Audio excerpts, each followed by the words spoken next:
السلام علیکم ورحمۃ اللہ وبرکاتہ۔ ہم شربت فولاذ خود تیار کرتے ہیں، یہ آپ کے سامنے شیشیاں پڑی ہیں۔ اس کے فائدے بہت زیادہ ہیں، جرگان کالا ہو یا پیلا ہو، اس کے استعمال سے جرگان ختم ہو جاتا ہے۔ معدے کے اندر اگر گرمی ہو یا جگر کے اندر گرمی ہو، اس کے استعمال سے جگر اور معدے کی گرمی بھی ختم ہو جاتی ہے۔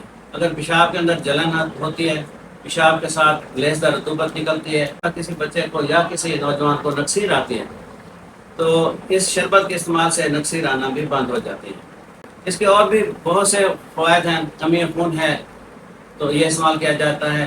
اگر کسی کو خون کی کمی کی وجہ سے مینسز نہیں آتے، کمزوری ہے، رنگ پیلا ہو گیا ہے، خاتون بہت زیادہ کمزور ہے، اگر وہ خاتون یہ شربت استعمال کرتی رہے، ایک تو اس کا رنگ ٹھیک ہو جاتا ہے اور اس کے مینسز کا مسئلہ بھی حل ہو جاتا ہے۔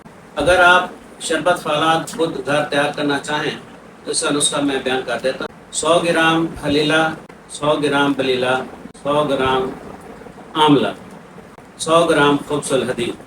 اس کو باریک کوٹ چھان لیں اور اس کو 10 کلو پانی کے اندر رکھ دیں اور اس کے اندر 2 کلو گڑ کوٹ کے وہ ڈال دیں۔ اس کو 40 دن بند کر کے رکھ لیں۔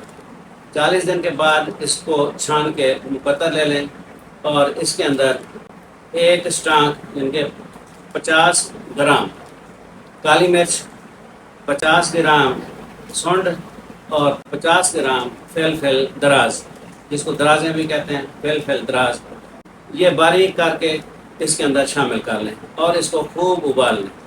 ابالنے کے بعد اس کو چھان لیں اور مزید اس کے اندر چینی ڈال کے کیوام بنا لیں اور ٹھنڈا کرنے کے بعد ان کو بوتلوں کے اندر بھر کے رکھ لیں اور اس کو صبح دوپہر شام 2 چمچ پانی کے ساتھ استعمال کریں۔ اگر دودھ میں استعمال کریں تو پانی سے بہتر ہوتا ہے۔ اس کو عام لسی جو گھروں میں تیار ہوتی ہے اس کے اندر بھی ڈال کے استعمال کیا جا سکتا ہے۔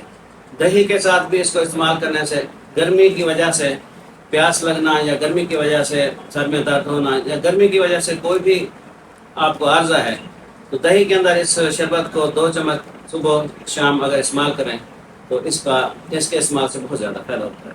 السلام علیکم ورحمۃ اللہ۔